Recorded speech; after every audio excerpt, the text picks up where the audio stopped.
I wait for us to go online, and I gotta wait. And there's that little lull because I don't have, you know me, I don't have an on-site producer to give me the thumbs up, so I just need to see it physically for myself.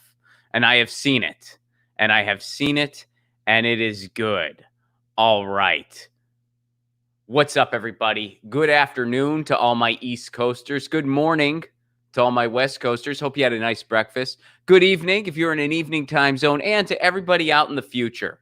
Hope it's going well. You're a day ahead. Climate change, it's on you. You got to fix it. Australia, New Zealand. Happy Monday.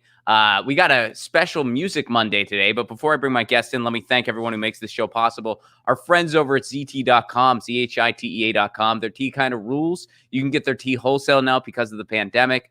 There might be a Ron tea coming up in the future. Fingers crossed.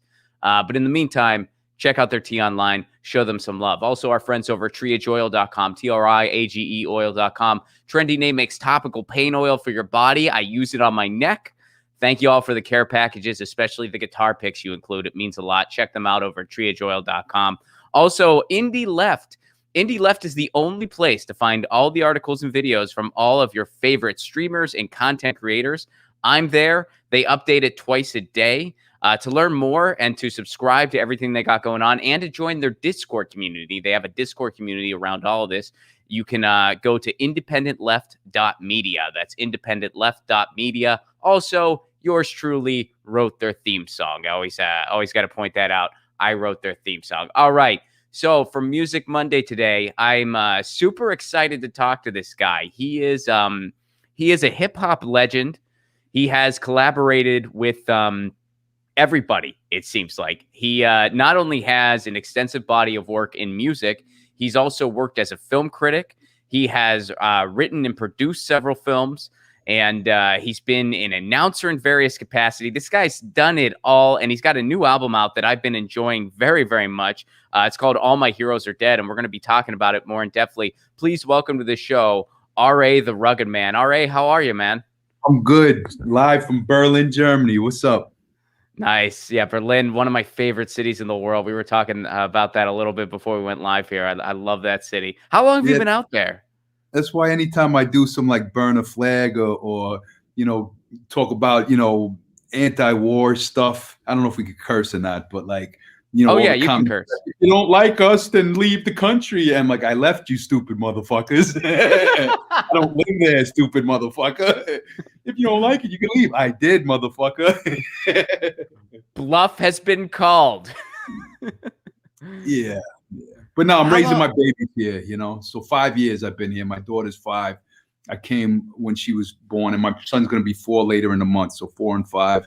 I got an apartment up the block from their kindergarten. Yeah. So. Oh, nice. So you got a nice little like Berlin style life going on. The kids' schools nearby. Are you in I don't know if you mind my asking. Are you in like West Berlin or East Berlin? Because they are quite different. It's a place called Grunau, and there's not too much going on here. But train right away, and all the good spots of Berlin are there. Well, not right now. The pandemic screwed up the world. But when the pandemic isn't going on, take a train ride up the block, and there's the good part of Berlin. But where I live, I bought like a really beautiful house for the kids and the baby mother near her job in Grunau, and that's where their kindergarten is. So that's why I live near the kindergarten, in the non-cool part of Berlin. Yeah. I feel everywhere in Berlin is cool, at least in my experience. I've only been there once. Except for here. Next time you're in Germany, I'll take you to my neighborhood. Like, take me someplace cool, please. All right. I've only been there once, so I'll take your word for it. But I love Berlin. Rammstein's tour bus. That's what you was in the right place, man, when you were here. We were talking. Yeah, I got to. No, not at all. It wasn't their tour bus though. It was just they have a party bus, like it's available to the public, and we just my girlfriend at the time and myself, we got on their party bus, and it was like they took you around to all of like the favorite bars of theirs. I mean, they weren't actually there. Like the band wasn't on the bus or anything. But I thought you did some groupie shit and got your way on the bus somehow. No, it was just their party bus. I'll blow you. Let me on the bus. Yeah. No, it was yeah, I think they also have a bar in Berlin too. I'm not sure, but they definitely have a party bus, or they did, and you could just like buy tickets for it. And it was really cheap because like the hostel we were staying at, they had a deal for all like the people who were staying at the hostel. So it was only like I think the €2 or €3 to just get on their party bus and just take a tour to all these different bars. And every bar they took us to was really cool. So Yeah, I heard their live shows. Rammstein's live shows are phenomenal. Like I heard they're insanely good. I've never been to one, but I heard they're great. Was the show any good? oh, but I didn't see it was just their party bus. Like I didn't see Oh, them you didn't perform. even get to the show. Oh, you was No, no, okay. no, no. They weren't. Yeah, they weren't performing live or anything. They have like a party bus. I forget the name of it, but it's just like it's Rammstein's party bus. Oh, They my take whole you to thing. all. Yeah, yeah. No, I feel Oh, like now I feel like I now I feel like I let you down because I was like, yeah, yeah, I thought man, it I was was like on. a big concert night, and you went on their No, bus, and it's like, no, the party bus. Oh, so you went to the concert, went on a party bus? No, there was no concert. It was just it's just a their party. party bus. Rammstein has actually since denounced the party. No, I'm just kidding. They haven't done. Grandmaster Caz in Harlem. He's in Harlem. He has he's from the BX, but he has a hip hop tour that comes out of Harlem. And if you know all these people come from out of town, and he drives them to all the places hip hop again. You know, it's similar to the Rammstein party bus. You know. Yeah, I mean, I think it was just like we went to all of their, and to be honest, the memory's a little bit foggy because I was definitely enjoying a couple things. But yeah, they just took us to all their favorite bars, and I think one of the bars is owned by one of the members of the band, I think. But yeah, Yeah. they just took us to all these spots in Berlin, and just all the spots were super cool. I mean, it's David just such. David Hasselhoff was in the building. Oh, what I got from that city is you can just really feel the history breathing when you're there in a way that I think is very powerful because in Berlin it's like they confront everything and they use it to try to learn and move forward. I mean, I'm not obviously nowhere's a perfect society, and that includes Berlin, but I think as a city it really is an amazing place that I think a lot of other places in the world, especially the United States, could learn a lot from as far as what they're doing now. Yeah, it's a good place here. It's a good place here now. Yeah. Hmm. So I want to talk.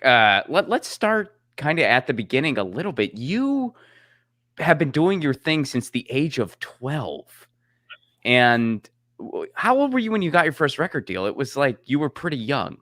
Well, I started rhyming around 11 and then 12-ish, roughly around there. 12, I started 13. I started getting real good. And I started getting record deals around 16 years old. I started getting offers.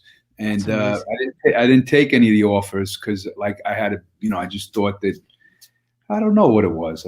They were little deals to me. I was broke and shit, but I'm like, I'm not going to sign away. Like I was always anti, whatever. But then I ended up getting a bidding war happening by the time I was 18, and every single label there was just chasing me around. And I'm like 18 years old. They're having limousine. I'm broke. My dad's broke. My family's broke, and limousines are pulling up to the house and picking me up, and they're flying me to California.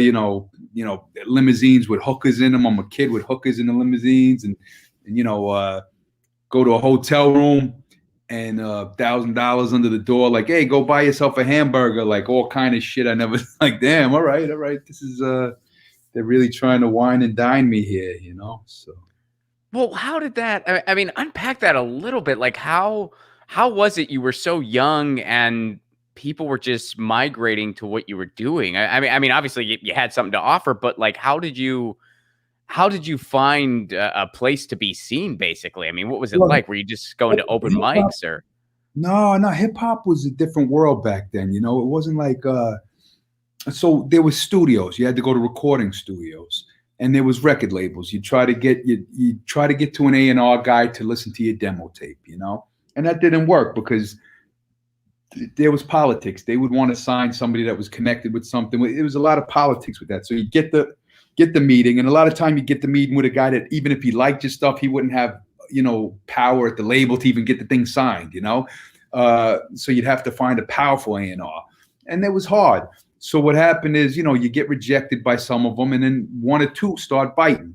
And once the one or two starts biting, then they go, oh, you have a deal with Mercury and Giant? Oh, we'll give you a deal. And then it's 3 deals. And then, everybody's a follower. So then when it's a boy with 3 record deals, they go, oh, that's the boy that everybody likes. So then it's 4 record deals, 5 record deals. It's just, that's the game. It's like once you get the 1, it's easy to get the 2. And then once you get the 2, if you don't jump into the 2, then you could still keep shopping, and you get a lawyer, and then they shop it even more and use the other labels again, so it was like that. And one of the main ways to get saw back in them days was recording studios, because there was only a handful of recording studios that everybody went to. Now everybody has house studios, home studios, but in New York City, you'd go to Chung King, you'd go to Power Play. There was like a handful of studios that all the rappers would go to. So if you went to Chung King, there would be like every famous rapper there, and their label would be there, and their A&Rs would be there. And then you go to another record label, you go to another recording studio, and then it would be, this famous guy and that famous guy. And that's just how it was. So you'd go there, and I used to carry around a big giant boom box with my demo in it.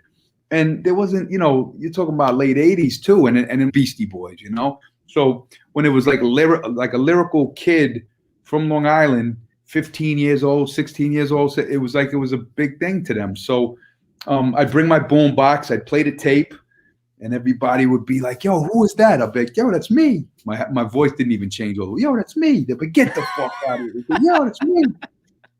So yeah. So the buzz kept generating, and then to the point where everybody was like, oh shit. And I used to battle in the streets a lot. And so if I went into a studio, they'd be like, yo, boom, boom. I'd eat up somebody at the studio. It was just, I was good. It was something that was natural to me since I was a kid. I don't know why. There was other kids that were trying it in the area, and I just excelled faster than everybody at that one thing, So I've been terrible at everything else my entire life, but that one thing, So I want to talk a little bit about something that I see a lot about you when they're talking about your childhood, and you are very outspoken against war. You even mentioned it earlier as we were talking, and one of the things that gets brought up a lot is that your father was exposed to Agent Orange. Did that play a role in kind of framing your anti-imperialist views, or? Of course it does. Of course it does. What my father did, he put his life on the line. They he goes into the military, 17 years old. They train him to be a murderer. Next thing he's one man, shot $1 million of bullets off himself. One man, $1 million of bullets from one man's trigger. 4,000 bullets a minute. Flying him in and out of secret missions, enemy territory. And what happened was they were flying him into all the same places. They were spraying that chemical on their own soldiers and on the Vietnamese people. And you know what it is, obviously, to kill the foliage and kill the trees and poison the fish in the water. So, because the Vietnamese, they could hide in the trees. They knew their land better than the American soldiers. So they made this chemical, we're going to kill all the trees and we could see them and just shoot them out, and plus they can't eat their own food. They get the fish out the water, they'll die. It was like this disgusting, horrible thing. And then they were flying their own people into the same chemical. So, but what had happened is my father got shot down and injured. He did rescue missions where, like, if there were soldiers on enemy territory that was shot down or surrounded or captured, he would be the gunner of the helicopter that they would fly in to try to get the men out of enemy territory. So it was confirmed that he was in 6 different locations where they sprayed Agent Orange. It was probably more than that, but there was 6 locations that the government agreed to, that said, yes, this place, that place, that place, that, like the 6 of the missions was sprayed with Agent Orange, So, or not the missions, but the areas, So, right. So what happened is when he came home, he ended up in a body cast for 10 months. Because when he shot down the helicopter, his pilot got killed, and he lost like 5.5 pints of, like, some ridiculous amount of blood. He was unconscious for 5 days. They got him out, and he was in a full body cast for 10 months. His one leg was shorter than the other, so he limped the rest of his life. Okay, he came home with some scars and some bruises and a limp, He could walk. His brain was right. You figured, okay, that's what it is. But then I was born. My older sister was born. But then when my next sister was born, Dee Dee, she couldn't walk or talk.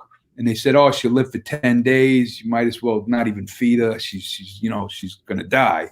And then my stepmother said, no, we're not going to let the kid die or whatever. But she ended up living 26 years. But she couldn't walk or talk and, for her whole life. And they say, oh, it's a 1 in a million. Nobody thought Agent Orange. Nobody even knew what Agent Orange was. But then my brother Max was born in 1991. And he couldn't walk or talk, same exact condition. But we found out 2-3 years later that he was also blind because his eyes looked normal, but they just weren't connected to the brain. So his eyes moved around normal. So why doesn't this kid like us? Yo, what's up, Max? What's up, Max? Like, because Dee Dee, we could make laugh because she could see us.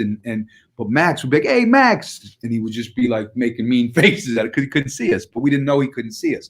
So my brother was blind and he couldn't walk and he couldn't talk. And he died at 10 years old.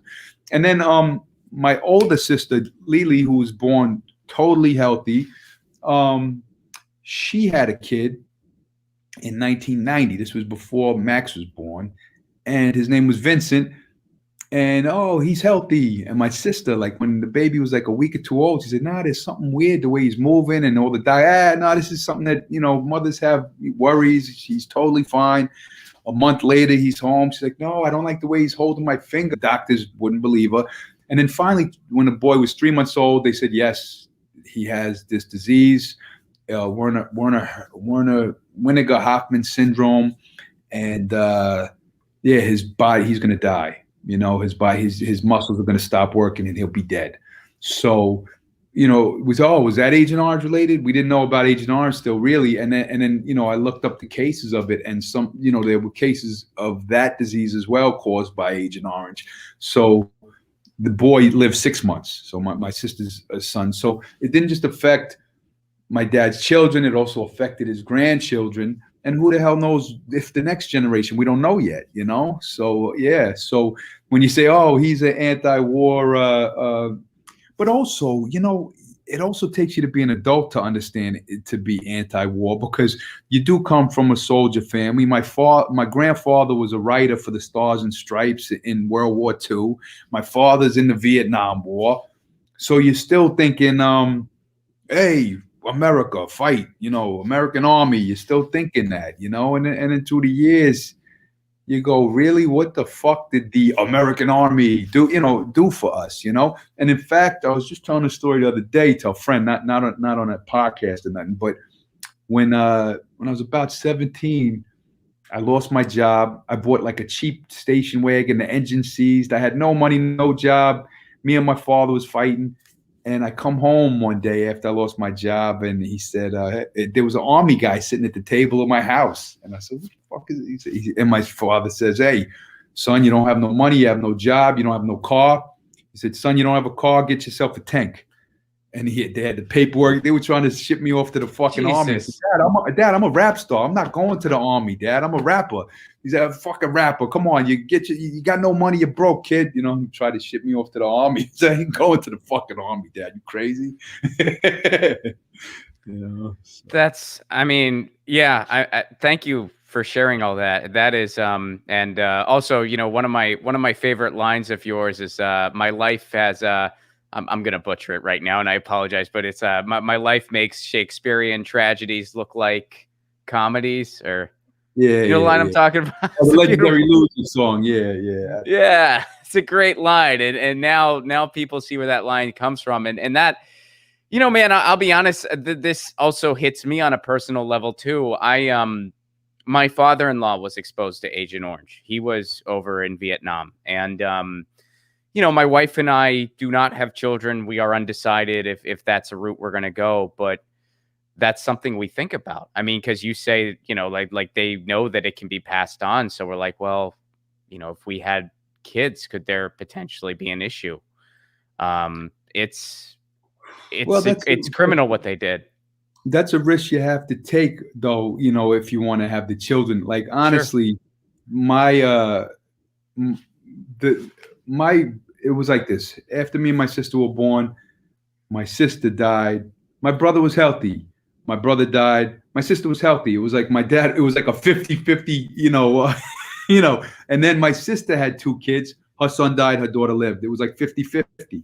So when the mother of my children was pregnant for the first time, the whole time, I'm like, is she gonna die? Is she gonna be retarded? Well, that's not the proper word. Well, that's what it was in the '80s. That's what we called them so I don't know, whatever the proper term is, mentally, disabled or whatever. But are my children gonna be like my brother and sister? That night, thinking that's something bad. It was too good to be true that she was healthy and perfect and beautiful. So it was crazy, yeah. But was your father Agent Orange? You said affected by my father-in-law. So my wife's father. And that he was in Vietnam, obviously. Yes, he was in Vietnam, and it's just, I mean, I've heard other stories where, I mean, that there was a friend of mine, his father was exposed to Agent Orange in Vietnam. They didn't find out. I mean, they weren't able to track it for years. So for years, he had all these issues to the point where it bankrupted the entire family, ruined their business, ruined their lives. And they found out later, oh, it's because he was exposed to Agent Orange. And I have a feeling there's other cases out there where they haven't even been able to trace that's what happened yet. Yeah. I mean, they just decided to use humans as guinea pigs. Exactly. And my father died from cancer in 2010. And a lot of people say that there's a chance that, Agent Orange Agent Orange accelerates I don't know the term, but so some people say there's a chance that Agent Orange was the cause of the cancer as well, which I'm not sure about. My dad smoked a lot, but a lot of people say, no, I'm telling you, I think that's the case, but who knows? But yeah, it's sad, and that's why when I listen to you, honestly, you don't know, I'm a fan of you guys as well. Like I was with Sam, Crazy Sam, did his show, and he said, oh, there's a comedy show, and you guys were doing a show with Jimmy Dore up in California. So when I was in Cali, I went to one of your guys' shows one time even. Yeah. Oh, really? In LA or? Yeah, it was in LA. It was LA, oh, cool. And it was. I thought it was going to be like one of your YouTube clips where you kind of break down what's going on in the news, but you didn't do that. It was kind of more like everybody was doing comedy bits, and it was cool. Yeah, it was a cool time. Yeah. Oh, cool, man! Awesome. I didn't know that. That's awesome. So let's talk about the new album. All My Heroes Are Dead, which that's a cool title. And then the lead track, which is a fantastic question. So I'll pose the question to you. Who do we trust? Yeah, who do we trust? Who do we trust? Yeah. That's a new song, a new video with Immortal Technique. And yeah, I mean, I think we question everybody on that one, So and we definitely don't trust any political party, and we don't trust any of the media outlets, or any of the corporations, and who do we trust? That's the question. And even when you think you do trust somebody, you find out you shouldn't trust that person. So it's tough. Yeah. Well, I mean, I've been listening to that single a good bit, and we were talking about it a little off mic. It's one of those songs where, you and Immortal Technique, y'all just capture what's going on contemporarily so perfect, and then just put it into these rhymes for a couple minutes, and it's just such a powerful thing. Do you feel like there's still a lot of that going on in the hip hop world, or is that less common, more common? Like, what's your take on that? Sometimes when they go political in corporate run, hip hop, they'll do the obvious stances that we all hear about every day. Like, okay, this is the narrative that you follow on Twitter, so this will be my political stance, But we want to go and say what the hell we're supposed to say, and what, we want you to come to us for what they won't tell you on the TV, what they won't tell you on the internet. We gotta, we want to give a little bit of it all, So, yeah, Immortal Technique, is a master of knowledge rap. It's one of his specialties, and he's dropped so many gems and so many bars of just stone cold knowledge throughout his career. You know, so when we sat down and tried to think of a concept together, it was kind of like you have to go really the extraordinary when you're working with somebody like an Immortal Technique on a knowledge rap. You can't really just go basic. You got to go really intricate and really drop some hammers, you know? So, yeah. You collaborated with the Notorious B.I.G. You've collaborated with Wu-Tang. You've collaborated with a lot of people. And I remember just, you know, I mean, I've seen some of the documentaries and even that scripted series they have now about, you know, Tupac and Biggie. And I also remember being in grade school while it was going on. And then, you know, both of them died. And, you know, I would see people in school like weighing in on it where it's like, you know, that's West Coast. We're East Coast. And I'd just be sitting there and I'm just like, we live in a suburb in Pittsburgh and you're eating a fruit roll up that your mom packed you. I'm sure whatever conflicts are going on, we have no part of. But but what was that like from your end? Just kind of living through all that and being involved with it to some extent. Well, I went back with Big before he was known. You know, before Biggie really blew up, I was down with Biggie. We was in the studios together. We drive around in cars together. We, you know, do the late night calls talking about random shit and talking about our deals, talking about bitches, talk about boom, boom, boom. Like the thing that people forget is Biggie was a child. Like we were children. Like Big died at 24 years old. You know, so right now it's such an iconic figure. You think like, wow, but like, no, we were goofy kids. Big was more mature than me. He already kind of had his shit together.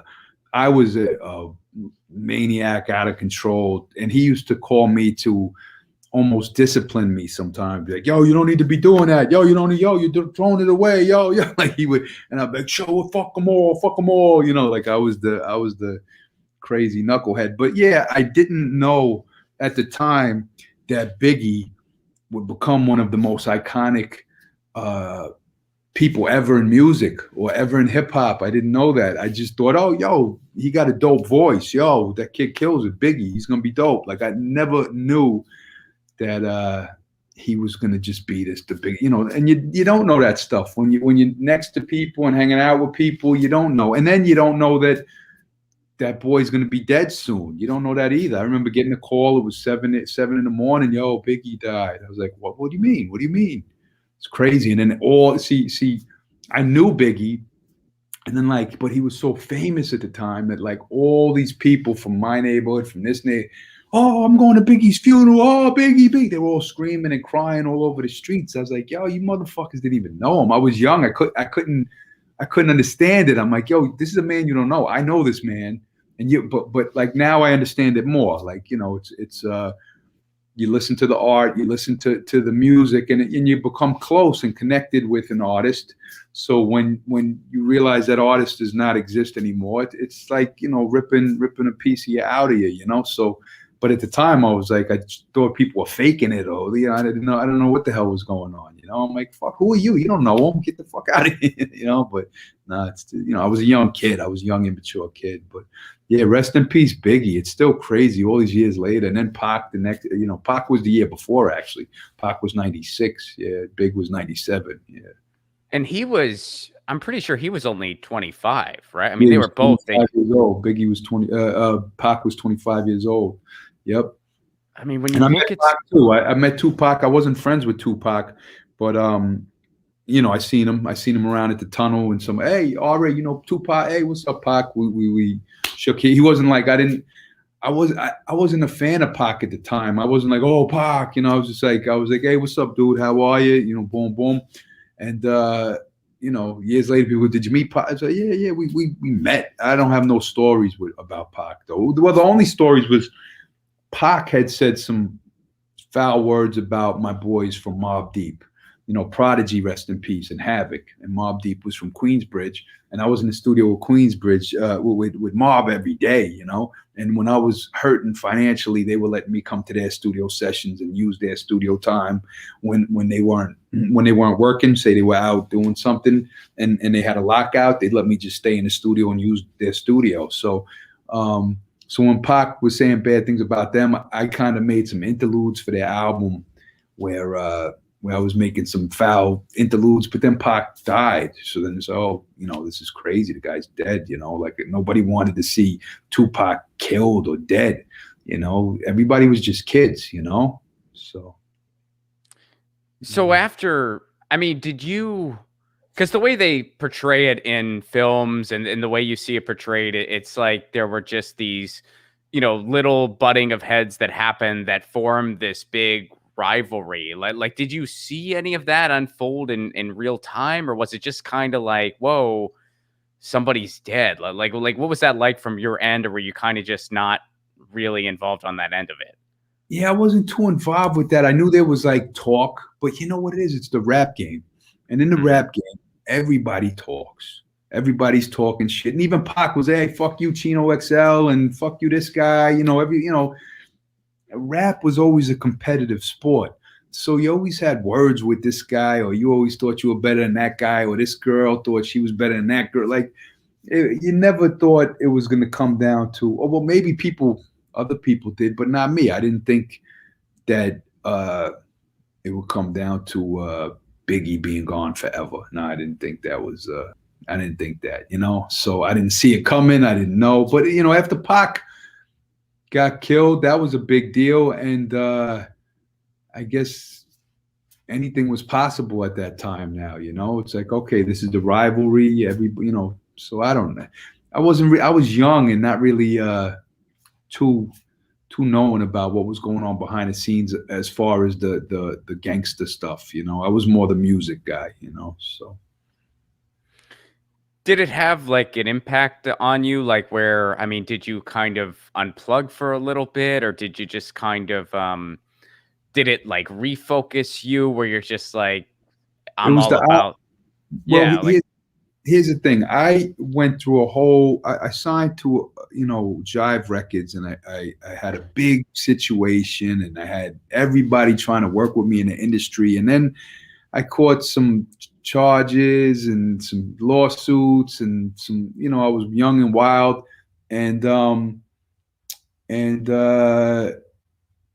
I ended up losing my situation. And then I was, being asked to do work with other labels, but then the other labels were being told by this label not to do this. So I was, at the time when they got killed, I was really like almost blackballed from the industry. Like I was friends with everybody still, but it was almost like, that's the guy you can't mess with.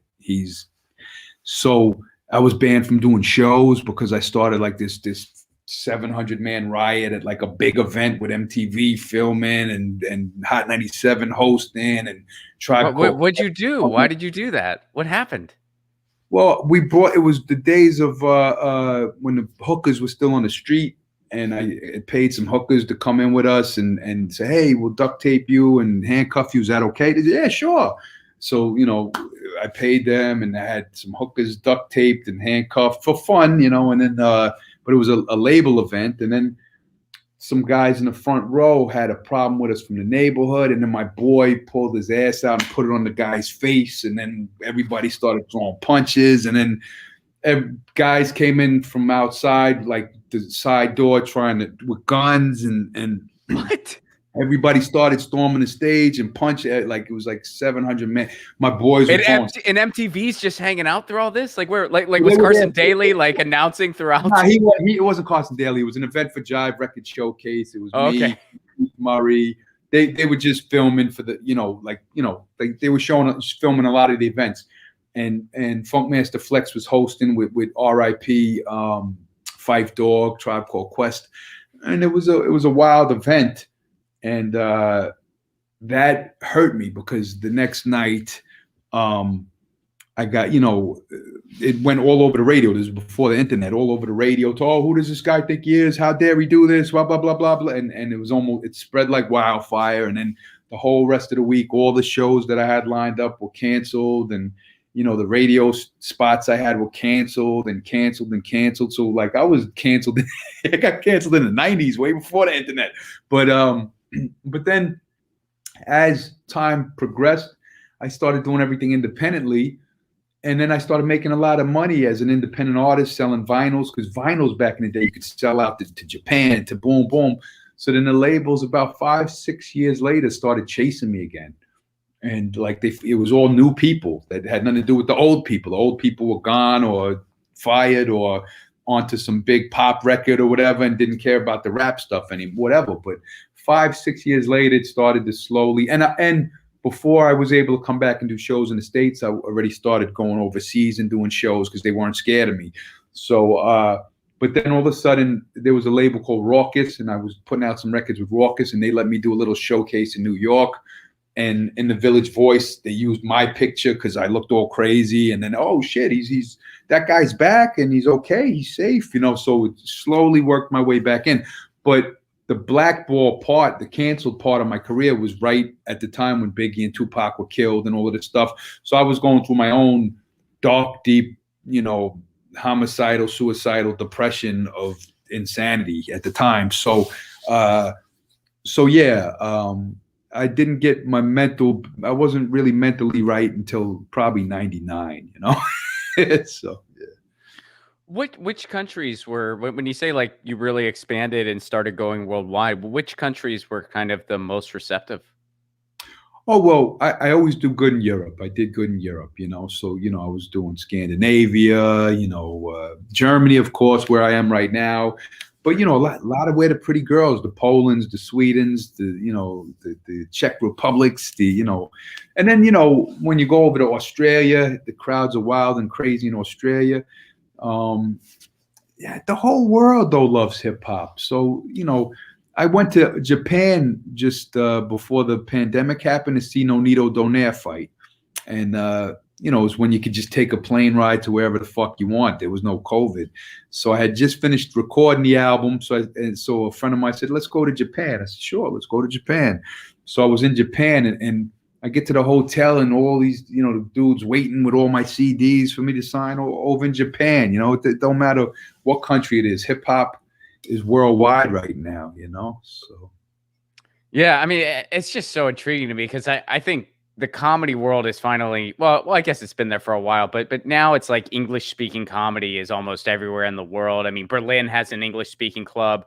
And once COVID's over, I'm just like, you know what? I am anywhere where, even if there's 2 people who want to see me, I'm going to try to make it happen. I want to just get as many places in the world as I possibly can.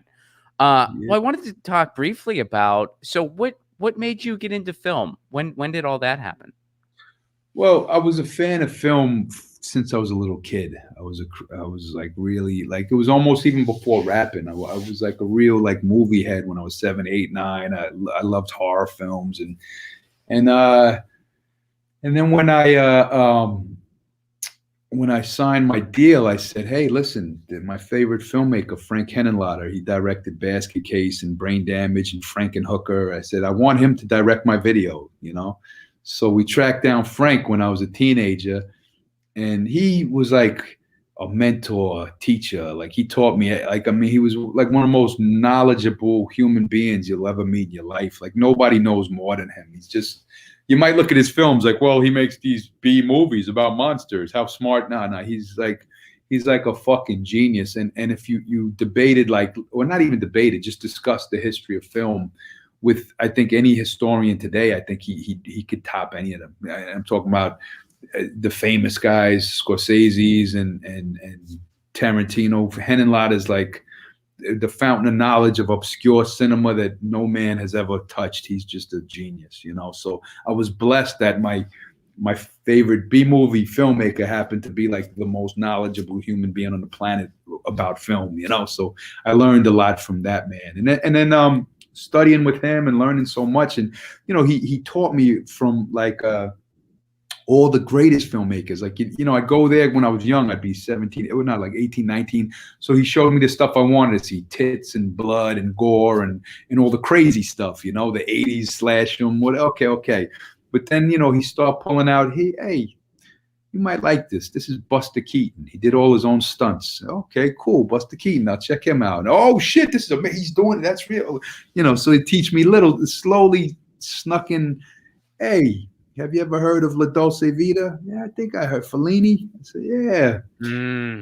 La Dolce Vita. All of a sudden you're like, oh my God, I've never seen cinema like this. I'm used to these shitty Hollywood 90s movies that was coming out at the time, like The Client and Shawshank Redemption, greatest movie of all time. No, La Dolce Vita, motherfucker, So I was, so he was sneaking in these little titles that were like unquestionably like the greatest films of all time. So I went from, show me gore and tits and blood to show me that brand new Claude Chabrol film, please, Well, show me the not Blu-ray at the time, but the VHS of the so yeah, it was VHS actually in them days. Wow. When did DVD come out? Actually, probably 95 or 4 or 6. I don't remember anymore. 7, 8. Yeah, I want to say, I mean, I still remember, and I couldn't tell you what year it was, but yeah, I want to say like mid to late 90s, but I still remember as a kid having a brief moment where I was trying to figure out how to rewind a DVD. Did you ever do that? I don't remember now. I totally did. I totally had that moment where I was just like, well, how do I rewind this DVD? I guess I can never watch it again. I guess you just watch these once and then they're done. I figured it out pretty quick, but like I had a moment where I was like looking at it and I'm like, well, how do you? And I was like, oh, wait, it's like this is cool. Yeah, and it sucked because you spent all those years I collected all the VHS, every VHS tape of every obscure film, and then all of a sudden DVD. Now you got to rebuy every VHS tape, and all the ones that you looked all over the world to find. The quality sucks compared to this DVD. And now the same shit with Blu-ray. It's the same thing. The DVDs don't look like shit compared to these Blu-rays they put. Like, oh my God, a remastered Blu-ray from the 4K scan negative. Like, you can't watch that DVD no more. So, the technology. Well, have you digitized any of your collections? I mean, I know I have a few friends that are like really big VHS enthusiasts, and a lot of them, like, they've digitized like their entire collections. I mean, I guess there are services that do that, I guess. Yeah, well, you know what? The only thing is a lot of them aren't that obscure anymore. The thing about the collection was you'd have this obscure title that nobody had, whatever. And now it's like all these Blu-rays and DVDs are getting made because there was a market for it. So I have some titles, and right now I really can't think of what they are, but I have titles that never came out on Blu-ray or DVD. But I have boxes of VHS in storage at my guy Sam Sleazy's house. But yeah. But shout out to all the anti-war activists, because that's why I know who you are, and that's why I know Jimmy Dore and all of you guys, and that's why I'm fans of you guys and what you preach. And I see how they attack Jimmy and you guys every chance they get, because anything anti-war is the enemy to them, So. Well, yeah, thank you for that. And I do have one piece of news I wanted to share with you as far as the Getting Your News On with Ron, and this pertains to live performance, which we talked about a good bit. So I wanted to share this. Somebody sent this, Long Beach sent this to me.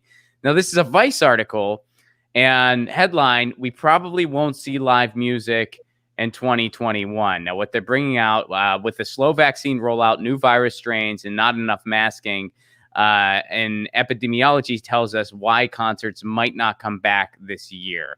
And they bring up some of the stuff that's been happening, especially, I'm sure that what happened yesterday probably didn't help things. A lot of people, did you see some of the footage from all the bars in Ybor City in Florida, where it's like just... No, I didn't see any. People were celebrating and there was not a mask in sight. And, so...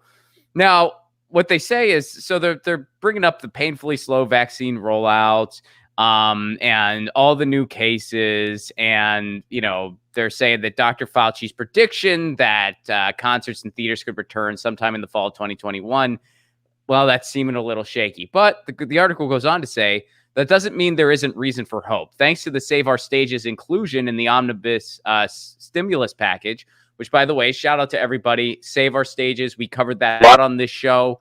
And I know a lot of you signed that petition. A lot of you sent emails. A lot of you made phone calls, and it worked. So that's good. And shout out to Save Our Stages and everything they're doing.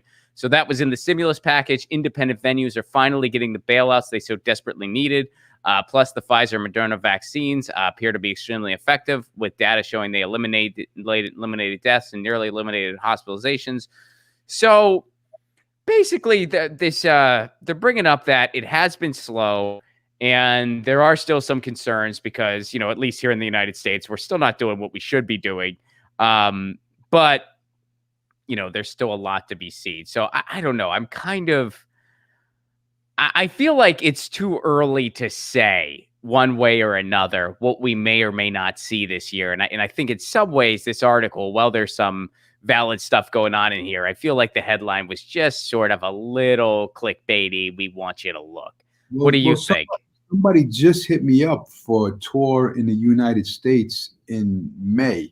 Now, I don't know how real that is, but he said places like Tennessee and Texas. So he wanted to do like a Southern type of run where we could go rock some stages. And he said he could get me a whole handful of shows, which I don't know if it's legit. He's claiming it's legit. He's claiming it's a go forward, but nobody really knows anyway because they could cancel tomorrow, Right. My tour for my album dropping, I had 30-something dates lined up just for the month of my album dropping. And then I was going to do 3-4 tours. I probably would have did 150 shows this year. I lost so much money this year. I really have next to no income coming in, so it's really tough. It's like, artists, what I do is I put all my money into my albums, into my videos to promote the shit out of those and make sure they're high quality so then I could go tour and make a ton of money and then go back in the studio and do it again and then tour. So that's the game, man. Yeah. So totally. Now, where's the income coming from? So it's tough for the whole world though. People who own restaurants, people who own any businesses. It's like, so I can't cry about it because that's the world right now. But this year I was allowed to do a couple shows in some countries. I did one in Belgium. I did one in Switzerland. And it was like, COVID friendly. They had to sit apart. And it was like being back to life. I was able to be on the stage and it was 3 of the best nights of the year for me. It was amazing. And then another show I did was a live show for the computer, like for the internet. So like I had a studio and they paid me to do this big set online. That was fun. How'd you enjoy it? Because I've been doing a lot of virtual shows too, and it's not quite the same, but I think it is a lot better than nothing. What was your experience like? Well, the thing that I enjoyed, I brought my kids and they had a fun time because it was all the lights and the TV and and they got to be on stage and they had fun. But the problem with my life as an artist is I'm hands-on. So when I go to my shows, I bring everyone on stage. I go in the crowd. I'm hugging. I'm sweating. I'm moshing. Like my entire set is a physical, in person. Like everybody's involved. So now, if it's a new thing, when you have to kind of just perform from far away and talk to people, like I guess that's I have to learn to cut a big part of my show out, which I'm a good rapper anyway. I don't need to do the physical stuff, but the physical stuff is part of my personality. And it's what people really like about my shows is that they feel that like they're part of the show. So it's tough. I'm hoping that we're able to do. I hope this May tour in the US is real. I hope artists are able to do shows again, because it's our livelihood. Without it, we can't eat, so yeah. Yeah, it's been incredibly difficult. I think right now it is just really tough to say because I think we're going to know more in the next couple weeks to a month. That's why I feel like a headline like this is a little bit like just sort of wanting people to click because I think it's still way too early to have an assessment on the full year yet. I think we're going to know more like mid-March. Yeah, but that's what this whole COVID shit has been. Everybody just reaches for a headline to act like they know something, or they're leading to some kind of news. Oh, what's going to get the clicks? And it's like, there's so much false information. It's like from every side is false information, from the right, from the left, from the middle. Because and sometimes it is purposely false. You know, like we saw Fauci do false information in the past. But sometimes it's just like all we can do is guess, and that's what they've been doing. Oh yeah, this is what's going to happen. Oh yeah, this is what's going to happen. Oh, this is going to happen, and nobody knew. Nobody.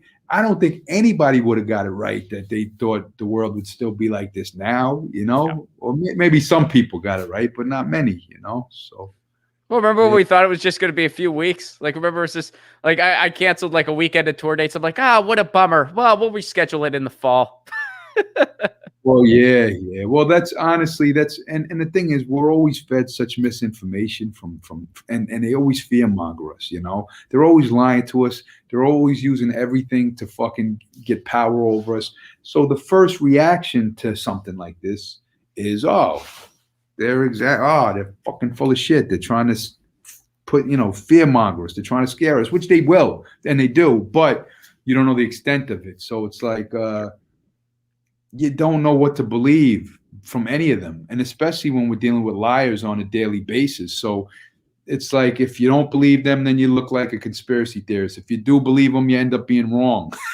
So it's like, what do you believe? We don't know what the fuck to believe, you know? So, right now it seems like, yeah, it's a deadly virus. It's killing a lot of people, and we need safety. Mm-hmm. And what's the solution, and when will the world get back to normal? Who has the answers? Who do we believe? So exactly. Who do we trust? Who do we trust? Which is an amazing single. Everybody, if you haven't already, there's a chance you probably already have, and that's why you're watching today. But if you haven't already, please check it out. R.A. the Rugged Man, Who Do We Trust, off the new album, All My Heroes Are Dead. You can stream that online. You can pick up the album. You can get it on vinyl or digitally, however you want. And share it. If you like it, you got to share it and spread it, because you know what they do to us. They take us out the algorithms. They demonetize certain clips. It's like, so the way our stuff gets seen is, it's not the way it used to be, where if people like it, it's just going to keep getting recommended. And it's like, when you're not in the algorithms, it takes a little more hard work. So the people have to share and share and share and spread, because that's all we have is the fans now, So where can people go to learn more about you? I guess the internet, R.A. the Rugged Man TV is my YouTube channel. R.A. the Rugged Man Official is the IG. Twitter is R.A. the Rugged Man. Facebook is, I think, R.A. the Rugged Man Official. Just, that's what you do now. You Google and see whatever. And yeah, I guess that's about it, Let me give a few quick shout outs here. Gene, what's up? Just wanted to check to see if you were demonetized. As of right now, I am not. And then you said, as I'm writing this, the audio is freaking out. I guess I had a little buffer there for a minute, but I think it worked itself out. But thank you for that. Wenchat, thank you very much for the lovely smiley face. I love your smiley faces. And Braithwaite, what's up? Thank you so much for the Super Chat contribution. For such a $1 trillion advanced military, America has lost and continues to lose every single war fought after World War II. Also, the Soviets defeated the Nazis, says Braithwaite. Thank you for your thoughts, and thank you all for your Super Chat contributions. And something that we say at the Live Jimmy Dore Show: all wars are bullshit. All wars are bullshit. All wars are bullshit. And I feel like that's the way to go. So thank you all for your Super Chat contributions. And R.A., thank you so much for doing the show today. Hey, thank you for having me, guys. And keep your good work up, man. I really have a lot of respect for what you guys are doing, man. I really do. So I appreciate you having me on, all right? Back at you, man. All right. We'll be back tomorrow. Y'all know the drill. In the meantime, Lucy says meow. I say peace.